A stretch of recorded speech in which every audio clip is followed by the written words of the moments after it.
प्राचीन समय की बात है। भारत में एक राजा राज करता था। वह बड़ा प्रतापी तथा दानी था। वह नित्य प्रतिदिन मंदिर में भगवान दर्शन करने जाता था। वह ब्राह्मण और गुरु की सेवा किया करता था। उसके द्वार से कोई भी याचक निराश होकर नहीं लौटता था। वह प्रत्येक गुरुवार को व्रत रखता एवं पूजन करता था। हर दिन गरीबों की सहायता करता था, परंतु यह सब बातें उसकी रानी को अच्छी नहीं लगती थी। वह न व्रत करती और न किसी को एक पैसा भी दान में देती थी। वह राजा से भी ऐसा करने को मना किया करती थी। एक समय की बात है कि राजा शिकार खेलने वन को चले गए। घर पर रानी और दासी थी। उस समय गुरु बृहस्पति साधु का रूप धारण कर राजा के दरवाजे पर भिक्षा मांगने आए। साधु ने रानी से भिक्षा मांगी तो वह कहने लगी, हे साधु महाराज, मैं इस दान्य और पुण्य से तंग आ गई हूँ। इस कार्य के लिए तो मेरे पतिदेव ही बहुत हैं। अब आप ऐसी कृपा करें कि सारा धन नष्ट हो जाए तथा मैं आराम से रह सकूं। साधु रूपी बृहस्पति देव ने कहा, हे देवी, तुम बड़ी विचित्र हो। संतान और धन से कोई दुखी नहीं होता है, इसको सभी चाहते हैं। पापी भी पुत्र और धन की इच्छा करता है। अगर तुम्हारे पास धन अधिक है तो भूखे मनुष्य को भोजन कराओ, प्याऊ लगवाओ, ब्राह्मणों को दान दो, धर्मशालाएं बनवाओ,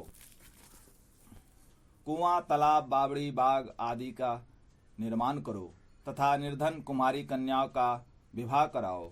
साथ ही यज्ञ आदि करो। इस प्रकार के कर्मों से आपके कुल और आपका नाम परलोक में सार्थक होगा एवं स्वर्ग की प्राप्ति होगी। परंतु रानी साधु की इन बातों से खुश न हुई। उसने कहा, हे साधु महाराज, मुझे ऐसे धन की आवश्यकता नहीं है जिसको मैं अन्य लोगों को दान दूं, जिसको रखने और संभालने में मेरा सारा समय नष्ट हो जाए। साधु ने कहा, हे देवी, यदि तुम्हारी ऐसी इच्छा है तो जैसा मैं तुम्हें बताता हूँ वैसा ही करना। बृहस्पतिवार के दिन घर को गोबर से लीपना, अपने केसों को पीली मिट्टी से धोना, केसों को धोते समय स्नान करना, राजा से कहना वह हजामत करवाए, भोजन में मांस मदिरा खाना, कपड़ा धोबिकियां धुले देना। इस प्रकार 7 बृहस्पतिवार करने से तुम्हारा धन नष्ट हो जाएगा। यह कहकर साधु महाराज रूपी बृहस्पति देव अंतर्ध्यान हो गए। रानी ने साधु के कहने के अनुसार 7 बृहस्पतिवार तक वैसा ही करने को विचार किया।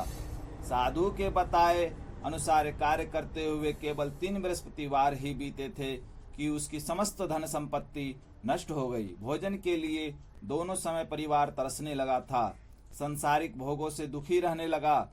तब वह राजा रानी से कहने लगा कि हे रानी, तुम यहाँ पर रहो, मैं दूसरे देश को जाता हूँ, क्योंकि यहाँ पर मुझे सभी मनुष्य जानते हैं, इसलिए मैं यहाँ कोई कार्य नहीं कर सकता। मैं परदेश जा रहा हूँ, वहाँ कोई काम धंधा करूँगा, शायद हमारे भाग्य बदल जाए। ऐसा कहकर राजा प्रदेश चला गया। वहाँ जंगल से लकड़ी काट कर लाता और शहर में बेचता। इस तरह जीवन व्यतीत करने लगा। इधर राजा के बिना रानी और दासी दुखी रहने लगी। किसी दिन भोजन मिलता और किसी दिन जल पीकर ही रह जाती। एक समय रानी और दासी को 7 दिन बिना भोजन के व्यतीत करना पड़ा तो रानी ने अपनी दासी से कहा, हे दासी, यहाँ पास के ही नगर में मेरी बहन रहती है, वह बड़ी धनवान है। तू उसके पास जा और वहां से 5 सेर बोझर मांग कर ले आ, जिससे कुछ समय के लिए गुजर हो जाएगा। दासी रानी की बहन के पास गई। रानी की बहन उस समय पूजा कर रही थी। बृहस्पतिवार का दिन था। दासी ने रानी की बहन से कहा, हे रानी, मुझे आपकी बहन ने भेजा है, मुझे 5 सेर बोझर दे दो। दासी ने यह बात अनेकों बार कही, परंतु रानी की बहन ने कोई उत्तर नहीं दिया, क्योंकि वह उस समय बृहस्पतिवार की कथा सुन रही थी। जब दासी को रानी की बहन से कोई उत्तर नहीं मिला तो वह बहुत दुखी हुई। उसे क्रोध भी आया। वह लौटकर रानी से बोली, हे रानी, आपकी बहन बहुत ही धनी स्त्री है, वह छोटे लोगों से बात भी नहीं करती। मैंने उसे कहा तो उसने कोई उत्तर नहीं दिया। मैं वापस चली आई। रानी बोली, हे दासी, इसमें उसका कोई दोष नहीं है। जब बुरे दिन आते हैं तब कोई सहारा नहीं देता। अच्छा बुरा का पता विपत्ति में ही लगता है। जो ईश्वर की इच्छा होगी वही होगा। यह सब हमारे भाग्य का दोष है। उधर रानी की बहन ने सोचा कि मेरी बहन की दासी आई थी, परंतु मैं उससे कुछ नहीं बोली, उसे बहुत दुखी हुई होगी। अतः कथा सुन और विष्णु भगवान का पूजन समाप्त कर वह अपनी बहन के घर आई और कहने लगी, हे बहन, मैं बृहस्पतिवार का व्रत कर रही थी, तुम्हारी दासी हमारे घर गई थी, परंतु जब तक कथा होती है तब तक हम लोग ना उठते हैं और ना बोलते हैं, इसलिए मैं नहीं बोली।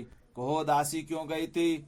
रानी बोली, बहन, हमारे घर अनाज नहीं था, वैसे तुमसे कोई बात छिपी नहीं है, इस कारण मैंने दासी को तुम्हारे पास 5 सेर बोझर लेने को भेजा था।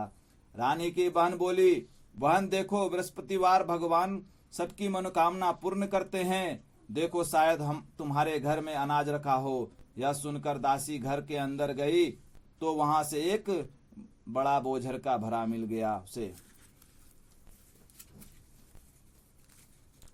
बड़ी हैरानी हुई क्योंकि उसने एक एक बर्तन देख लिया था। उसने बाहर आकर रानी को बताया।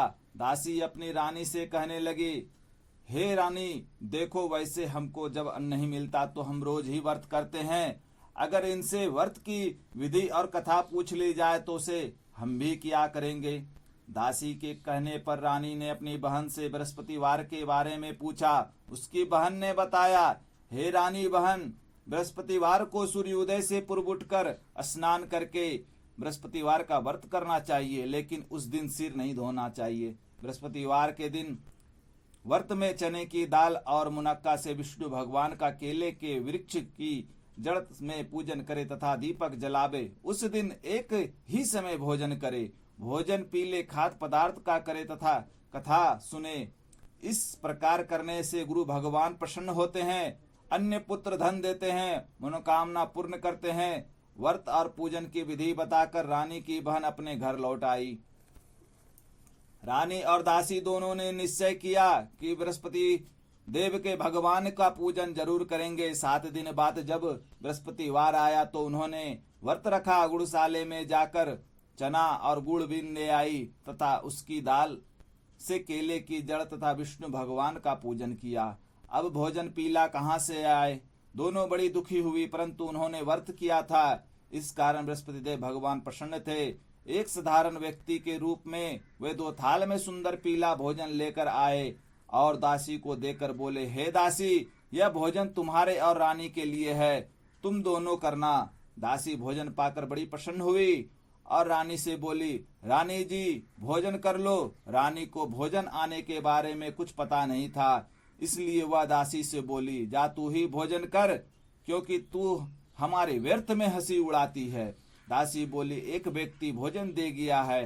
रानी कहने लगी, वह भोजन तेरे लिए ही दे गया है, तू ही भोजन कर। दासी ने कहा, वह व्यक्ति हम दोनों के लिए 2 थाल में भोजन दे गया है, इसलिए मैं और आप दोनों ही साथ साथ भोजन करूंगी। दोनों ने गुरु भगवान को नमस्कार कर भोजन प्रारंभ किया। इसके बाद से वह प्रत्येक बृहस्पतिवार को गुरु भगवान का व्रत और पूजन करने लगी। बृहस्पति भगवान की कृपा से उसके पास धन हो गया, परंतु रानी फिर पहले की तरह आलस्य करने लगी। तब दासी बोली, देखो रानी, तुम पहले भी इसी प्रकार आलस्य करती थी, तुम्हें धन रखने में कष्ट होता था, इस कारण सभी धन नष्ट हो गया। अब गुरु भगवान की कृपा से धन मिला है तो फिर तुम्हें आलस्य होता है। बड़ी मुसीबतों के बाद हमने यह धन पाया है, इसलिए हमें दान पुण्य करना चाहिए।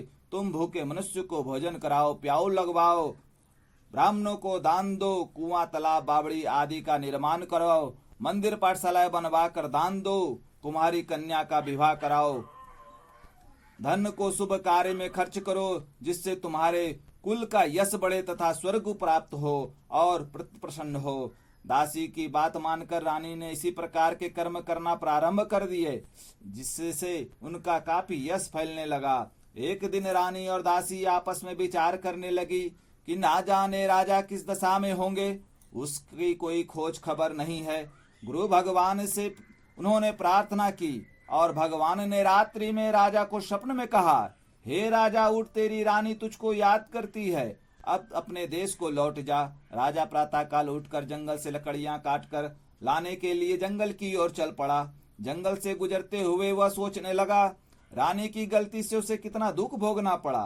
राजपाट छोड़कर उसे जंगल में आकर रहना पड़ा। जंगल से लकड़ियां काटकर उन्हें बेचकर गुजारा करना पड़ा। उसी समय उस जंगल में बृहस्पति देव एक साधु का रूप धारण कर आए और राजा के पास आकर बोले, हे लकड़हारे, तुम इस सुनसान जंगल में किस चिंता में बैठे हो, मुझे बताओ। यह सुन राजा के नेत्र में जल भर आया और साधु से वंदना कर बोला, हे प्रभु, आप सब कुछ जानने वाले हैं। इतना कहकर राजा ने साधु को अपनी संपूर्ण कहानी सुना दी। महात्मा दयालु होते हैं। वे राजा से बोले, हे राजा, तुम्हारी पत्नी ने बृहस्पति देव के प्रति अपराध किया था, जिसके कारण तुम्हारी यह दशा हुई है। अब तुम किसी प्रकार का चिंता मत करो, भगवान तुम्हें पहले से अधिक धन देंगे। देखो, तुम्हारी पत्नी ने बृहस्पतिवार का व्रत प्रारंभ कर दिया है। अब तुम भी बृहस्पतिवार का व्रत करके चने की दाल व गुड़ जल के लोटे में डालकर केले का पूजन करो, फिर कथा कहो या सुनो। भगवान तुम्हारी सब मनोकामना को पूर्ण करेंगे। साधु को प्रसन्न देखकर राजा बोला, हे प्रभु, मुझे लकड़ी बेचकर इतना पैसा भी नहीं बचता जिससे भोजन के उपरांत कुछ बचा सकूं। मैं रात्रि में अपनी रानी को व्याकुल देखा है। मेरे पास कोई साधन नहीं है जिनसे समाचार जान सकूं। फिर क्या कहूं, बृहस्पति देव की कहानी कहूं, मुझको तो कुछ भी मालूम नहीं है। साधु ने कहा, हे राजा, तुम किसी बात का चिंता मत करो। बृहस्पतिवार के दिन तुम रोजाना की तरह लकड़ियां लेकर शहर में जाओ। तुम्हें रोज से दुगुना धन प्राप्त होगा, जिससे तुम भली भांति भोजन कर लोगे। कथा बृहस्पति देव की पूजा का सामान भी आ जाएगा। बृहस्पति देव की कथा इस प्रकार है। प्राचीन काल में एक राजा बहुत निर्धन ब्राह्मण था। उसकी कोई संतान नहीं थी। वह नित्य पूजा पाठ करता, परंतु उसकी स्त्री बहुत ही मलिनता के साथ रहती थी। वह ना स्नान करती और ना किसी देवता का पूजन करती। प्रातः काल उठते ही सर्वप्रथम भोजन करती, बाद में अन्य कार्य करती। ब्राह्मण देवता बहुत दुखी हुए रहते थे। पत्नी को बहुत समझाते, किंतु उसको कोई परिणाम न निकलता। भगवान की कृपा से ब्राह्मण की स्त्री को कन्या उत्पन्न हुई। वह कन्या अपने पिता के घर बड़ी होने लगी। वह बालिका प्रातः स्नान करके विष्णु भगवान का जाप करती। वह बचपन से ही बृहस्पतिवार का व्रत भी करने लगी। पूजा पाठ समाप्त कर स्कूल जाती तो अपनी मुट्ठी में जो भरकर ले जाती और पाठशाला जाने के मार्ग में डालती जाती। वह जो स्वर्ण के हो जाते थे तो लौटते समय उनको बिनकर घर ले आती। एक दिन बालिका सूप में उन सोने के जो को फटक कर साफ कर रही थी, तथा तभी उसकी माँ ने देख लिया और कहा, हे बेटी, सोने के जो को फटकने के लिए सोने का सूप होना चाहिए। दूसरे दिन गुरुवार था। इस कन्या ने व्रत रखा और बृहस्पति देव से प्रार्थना करके कहा, हे प्रभु, यदि मैंने सच्चे मन से आपकी पूजा की हो तो मुझे सोने का सूप दे दो। बृहस्पति देव ने उसकी प्रार्थना को स्वीकार कर ली। रोजाना की तरह वह कन्या जो फैलाती हुई स्कूल चली गई। स्कूल से लौटकर जब वह जो बिन रही थी, तभी बृहस्पति देव की कृपा से उसे सोने का सूप मिला। उसे वह घर ले आई और उस सोने के जो को साफ करने लगी, परंतु उसकी माँ की वह वहीं ढंग रहा। एक दिन की बात है, वह कन्या सोने के सूप में जो साफ कर रही थी। उस समय उस नगर का राजकुमार वहां से होकर निकला। इस कन्या के रूप और सोने के सूप में जो साफ कर देख कर वह उस कन्या पर मोहित हो गया। राजमहल आकर वह भोजन तथा जल त्याग कर उदास होकर लेट गया। राजा को जब राजकुमार द्वारा अन्न जल त्यागने का समाचार ज्ञात हुआ तो अपनी मंत्रियों के साथ वह अपने पुत्र के पास गया और बोला, हे बेटा, तुम्हें किस बात का कष्ट है? किसी ने अपमान किया है अथवा कोई और कारण है? मुझे बताओ, मैं वही कार्य करूंगा जिससे तुम्हें प्रसन्नता हो। राजकुमार ने अपने पिता से की बात सुनी तो वह बोला, मुझे आपकी कृपा से किसी ने अपमान नहीं किया, किसी बात का दुख नहीं है, परंतु मैं उस लड़की के साथ विवाह करना चाहता हूं जो सोने का सूप में साफ कर रही थी। यह सुनकर राजा आश्चर्य में पड़ गया और बोला, हे बेटा, इस तरह की कन्या का पता तुम ही लगाओ, मैं उसके साथ विवाह अवश्य करवा दूंगा। राजकुमार ने राजा को उस लड़की के घर का पता बताया। मंत्री उस लड़की के घर गया और राजा का आदेश ब्राह्मण को सुनाया। कुछ ही दिन बाद ब्राह्मण की कन्या का विवाह राजकुमार के साथ संपन्न हो गया। कन्या के घर से जाते ही उस ब्राह्मण देवता के घर में पहले की भांति गरीबी का निवास हो गया। अब भोजन के लिए भी अन्न बड़ी मुश्किल से मिलता था। एक दिन दुखी होकर ब्राह्मण अपनी पुत्री से मिलने गया। बेटी ने सभी पिता की दुख की आवश्यकता को देखा और अपनी माँ का समाचार पूछा। ब्राह्मण ने सभी हाल कहा। कन्या ने बहुत सा धन देकर अपने पिता को विदा कर दिया। इस तरह ब्राह्मण का कुछ समय सुखपूर्वक व्यतीत हुआ, लेकिन कुछ ही दिन बाद फिर वही हाल हो गया। ब्राह्मण फिर अपनी कन्या के यहाँ गया और सभी हाल कहा तो पुत्री बोली, हे पिताजी, आप माताजी को यहाँ ले आओ, मैं उन्हें वह विधि बता दूंगी जिससे गरीबी दूर हो जाए। ब्राह्मण देवता अपनी स्त्री को साथ लेकर अपनी पुत्री के पास राजमहल पहुंचे तो पुत्री अपनी माँ को समझाने लगी, हे माँ, तुम प्रातः काल उठकर प्रथम स्नान आदि करके विष्णु भगवान का पूजन करो तो स्वर्ग सब दरिद्रता दूर हो जाएगी। परंतु उसकी माँ ने उसकी एक बात नहीं मानी। वह प्रातः काल उठकर अपनी पुत्री का बचा जूठन खा लेती थी। एक दिन उसकी पुत्री को बहुत गुस्सा आया। उसने एक रात एक कोठरी से सारा सामान निकाल दिया और अपनी माँ को उसमें बंद कर दिया। प्रातः उसमें से उसे निकाला तथा स्नान आदि कराकर पूजा पाठ करवाया तो उसकी माँ की बुद्धि ठीक हो गई। इसके बाद वह नियम से पूजा पाठ करती और प्रत्येक बृहस्पतिवार को व्रत रखने लगी। इस व्रत के प्रभाव से उसकी माँ में भी बहुत धनवान हो गई और बृहस्पति देवता के प्रभाव से स्वर्ग को गई। वह ब्राह्मण भी सुखपूर्वक इस लोक को सुख भोग कर स्वर्ग को प्राप्त हुआ। इस तरह कहानी कहकर साधु देवता वहां से लोप हो गए। धीरे धीरे समय व्यतीत होने पर फिर बृहस्पतिवार का दिन आया। राजा जंगल से लकड़ी काट कर किसी शहर में बेचने गया। उसे उस दिन से दिनों से अधिक धन मिला। राजा ने चना गुड़ आदि लाकर बृहस्पतिवार का व्रत किया। उस दिन से उसके सभी क्लेश दूर हुए। परंतु जब अगला गुरुवार का दिन आया तो वह बृहस्पतिवार का व्रत करना भूल गया। इस कारण बृहस्पति देव भगवान नाराज हो गए। उस दिन उस नगर के राजा ने विशाल यज्ञ का आयोजन किया था। उसने समस्त राज्य में घोषणा करवा दी थी कि कोई मनुष्य अपने घर में भोजन ना बनाए तथा आग भी ना जलाए। समस्त लोग मेरे यहाँ भोजन करने आवे। इस आज्ञा को जो ना मानेगा उसको फांसी की सजा दी जाएगी। राजा की आज्ञा अनुसार राज्य के सभी वासी राजा के भोज में सम्मिलित हुए, लेकिन लकड़हारा कुछ देर से पहुंचा, इसलिए राजा उसको अपने साथ महल में ले गया। जब राजा लकड़हारे को भोजन करा रहे थे तो रानी की दृष्टि उस खुटी पर पड़ी जिस पर उसका हार लटका हुआ था। उसे हार खुटी पर लटका दिखाई नहीं दिया। रानी को निश्चय हो गया कि मेरा हार इसी लकड़हारे ने चुरा लिया है। उसी समय सैनिक बुलवाकर उसको जेल में डलवा दिया। जब लकड़हारा जेल खाने में गया तो बहुत दुखी होकर विचार करने लगा कि ना जाने कौन से पूर्व जन्म के कर्म से मुझे यह दुख प्राप्त हुआ है, और उसी साधु को याद करने लगा जो जंगल में मिला था। तत्काल बृहस्पति देव साधु के रूप में प्रकट हो गए और उसकी दशा को देखकर कहने लगे, अरे मूर्ख, तूने बृहस्पति देव की कथा नहीं कही थी, इसी कारण तुझे दुख प्राप्त हुआ है। अब चिंता मत कर, बृहस्पतिवार के दिन जेल खाने के दरवाजे पर 4 पैसा पड़े मिलेंगे, उसे तू बृहस्पति देव की पूजा करना तो तेरी सभी कष्ट दूर हो जाएंगे। अगला बृहस्पतिवार उसे जेल के द्वार पर 4 पैसा मिला। राजा ने पूजा का सामान मंगवाकर कथा कही और प्रसाद बांटा। उसी रात्रि को बृहस्पति देव ने उस नगर के राजा को स्वप्न में कहा, हे राजा, तूने जिस आदमी को जेल खाने में बंद कर दिया है वह निर्दोष है, वह राजा है, उसे छोड़ देना। रानी का हार उसी खूंटी पर लटका हुआ है। अगर तू ऐसा नहीं करेगा तो मैं तेरे राज्य को नष्ट कर दूंगा। राजा प्रातःकाल उठा और खूंटी पर हार लटका देखकर लकड़हारे को बुलाकर क्षमा मांगी तथा राजा के योग्य सुंदर वस्त्र आभूषण भेंट कर उसे विदा किया। गुरुदेव की आज्ञा अनुसार राजा अपने नगर को चल दिया। राजा जब नगर के निकट पहुंचा तो उसे बड़ी ही हैरानी हुई, आश्चर्य हुआ।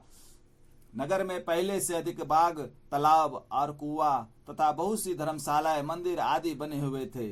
राजा ने पूछा कि यह किसका बाग और धर्मशालाएं हैं। तब नगर के सब लोग कहने लगे कि यह सब रानी और दासी द्वारा बनाए गए हैं। राजा को आश्चर्य हुआ और बहुत गुस्सा भी आया। जब रानी ने खबर सुनी कि राजा आ रहे हैं तो उसने अपनी दासी से कहा, हे दासी, देख राजा हमको कितनी बुरी हालत में छोड़ गए थे, वह हमारी ऐसी हालत देखकर लौट ना जाए, इसलिए तू दरवाजे पे खड़ी हो जा।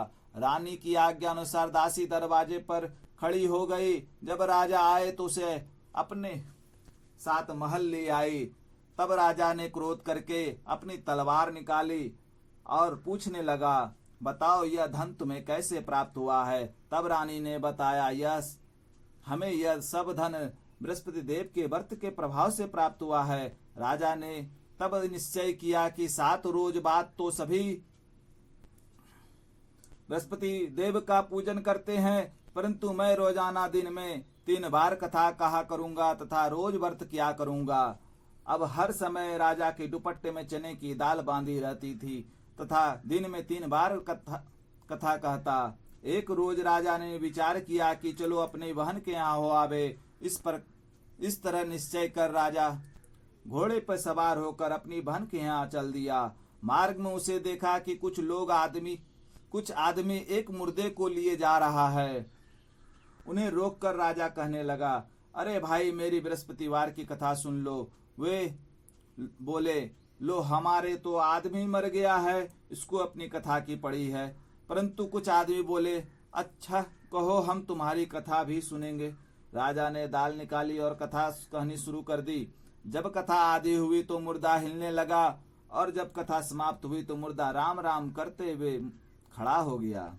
राजा आगे बढ़ा, उसे चलते चलते शाम हो गई।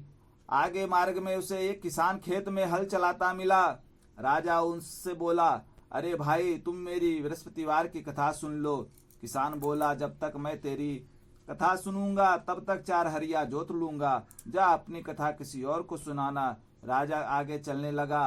राजा के हटते ही बैल पछाड़ खाकर गिर गया तथा किसान की पेट में भी बहुत जोर से दर्द होने लगा। उसी समय किसान की पत्नी रोटी लेकर आई। उसने जब यह देखा तो अपने पुत्र से सब हाल पूछा। बेटे ने सभी हाल बता दिया। बुढ़िया दौड़ी दौड़ी उस घुड़सवार के पास गई और उससे बोली, मैं तेरी कथा सुनूंगी, तू अपनी कथा मेरे खेत पे ही चलकर कहना।